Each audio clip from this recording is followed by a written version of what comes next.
Olá, cursistas! Sejam muito bem-vindos. Inicio nossa aula de hoje com um questionamento. Seria possível determinar com precisão quando termina a infância e começa a adolescência? Quando acaba a adolescência e começa a vida adulta? Vamos dar continuidade aos nossos estudos sobre as fases do desenvolvimento humano, focando na análise do comportamento na adolescência, nos aspectos socioculturais, afetivos, cognitivos, psicomotores e morais. Temos como objetivo compreender a adolescência enquanto etapa do desenvolvimento humano em seus aspectos biopsicossociais. Costumamos, de forma geral, usar o termo adolescente para indivíduos que estão entre os 12 e 18 anos de idade. No entanto, constatamos que esta faixa etária é imprecisa para delimitar esta etapa do desenvolvimento humano, como no caso de meninas que têm sua menarca aos 9 anos. Ou ainda jovens casados com filhos e que trabalham seriam inapropriadamente chamados de adolescentes. Então, como entender a adolescência? É mais coerente entendermos por adolescência um período de transição da meninice para a vida adulta, caracterizado por mudanças físicas, sociais, cognitivas e emocionais que transformarão a criança em um adulto. De acordo com Carmo 2012, com o desenvolvimento da sociedade capitalista e da escolarização em massa, a preparação para a idade adulta foi se alargando. Na sociedade capitalista, o adolescente, apesar de se assemelhar mais ao adulto do que a criança, ainda não tem espaço para se inserir no mercado de trabalho. Convencionou-se então que esse seria um período de transição e de preparação para o mundo adulto. Mas o momento desta transição muda nas diferentes culturas e entre os indivíduos da mesma cultura. A passagem da infância para a vida adulta é tão importante que várias sociedades marcam esta passagem sob a forma de rituais. Mas, afinal, o que é a adolescência? O entendimento da adolescência como etapa importante no desenvolvimento humano surge no século XX, mesmo já sendo descrita na Grécia Antiga por Aristóteles.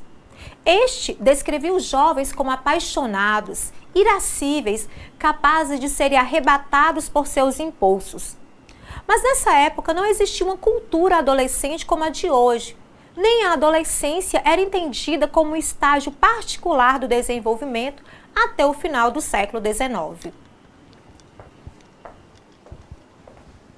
Hoje, a adolescência é considerada uma fase de transição entre a meninice e a vida adulta, que compreende, a grosso modo, dos 12 aos 20 anos de idade, de acordo com Palacios e Oliva, 2004.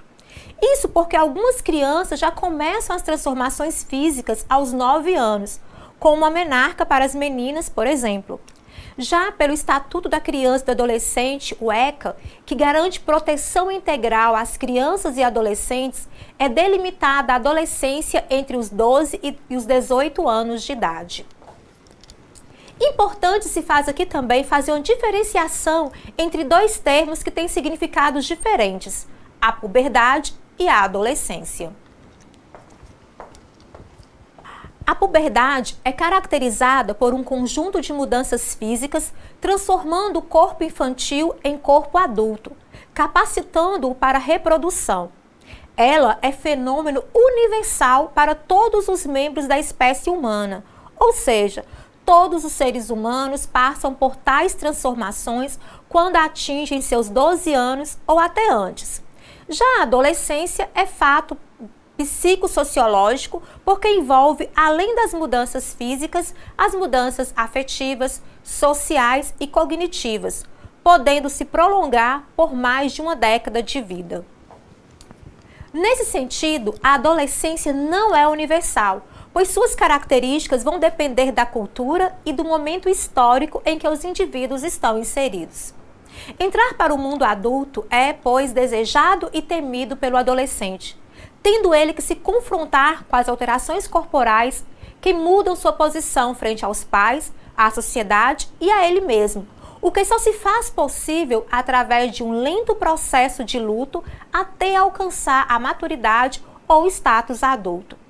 É um período de contradições, confuso, ambivalente, doloroso, caracterizado por fricções com o meio familiar e social, quadro este confundido com crises e estados patológicos.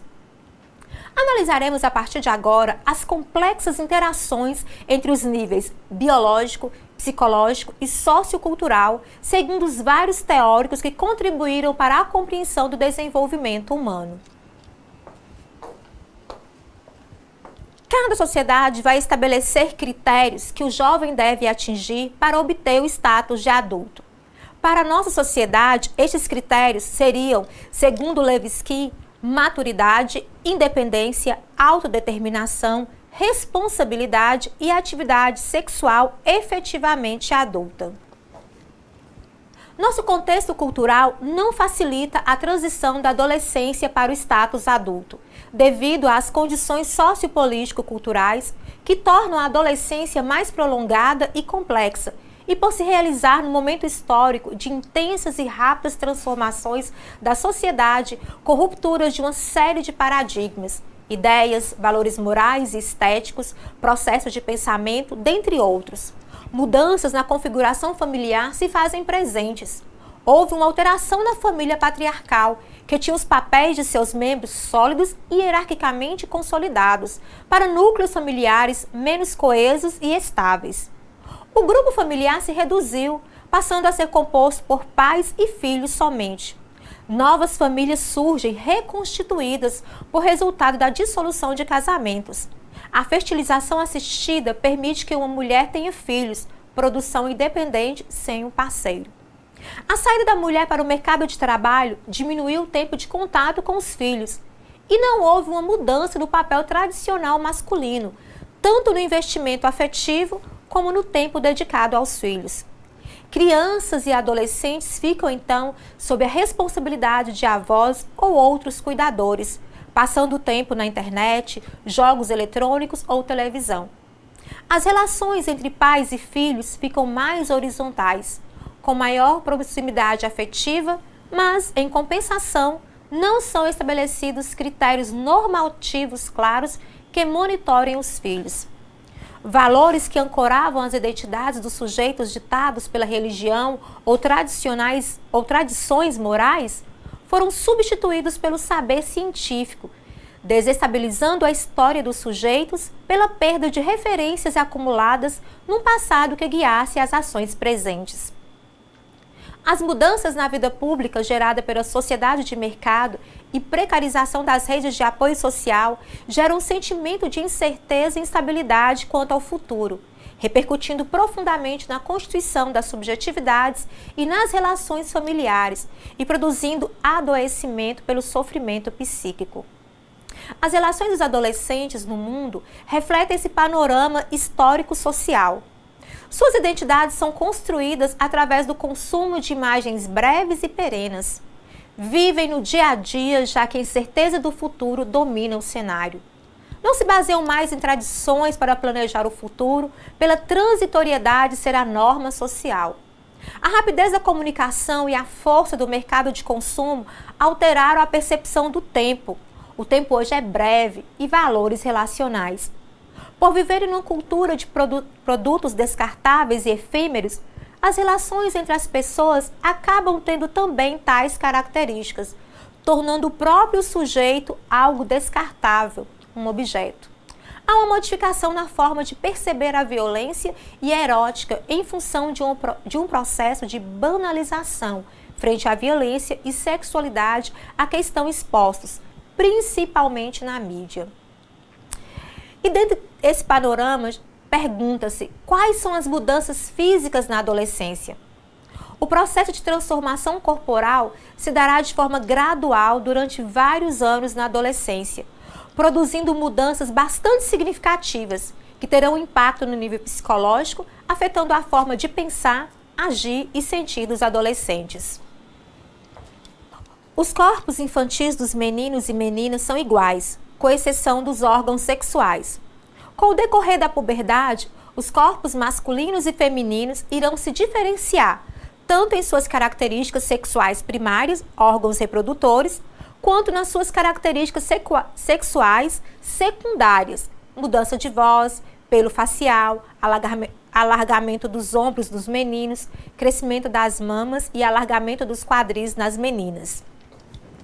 Todas as mudanças hormonais ocorridas nesta fase resultarão em mudanças nos órgãos sexuais e em outras mudanças no corpo, tais como mudança na altura, forma, músculos e gordura.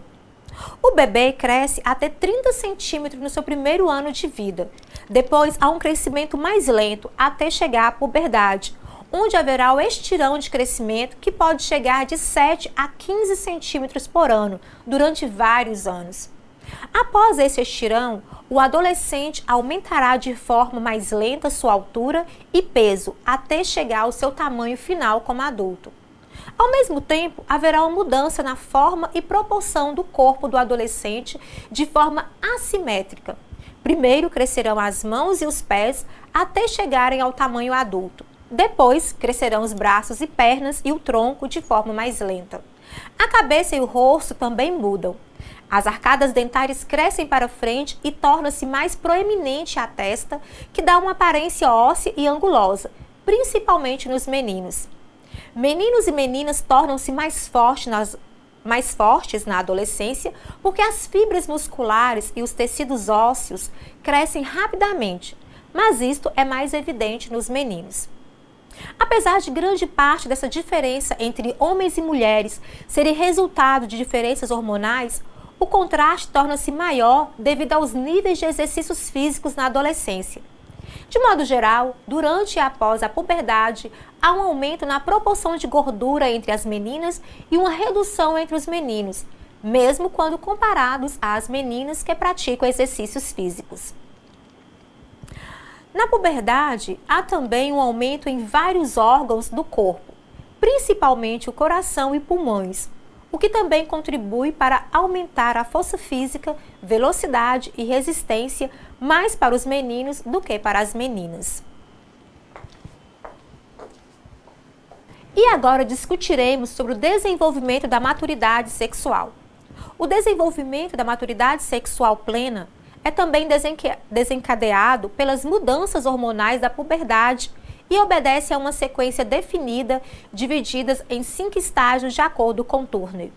O estágio 1 descreve a pré-adolescência. No estágio 2, os primeiros sinais da puberdade. Os estágios 3 e 4 descrevem etapas intermediárias de desenvolvimento e o 5, as características finais adultas. Nas meninas, os primeiros sinais ocorrem entre 8 e 13 anos de idade. São o início do desenvolvimento das mamas e pelos pubianos. Em seguida, o estirão do crescimento e continuação do crescimento das mamas e pelos pubianos.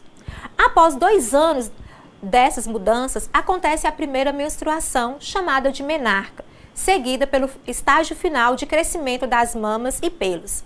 A menarca ocorre geralmente em meninas de países industrializados por volta de 12 anos e meio a 13 anos.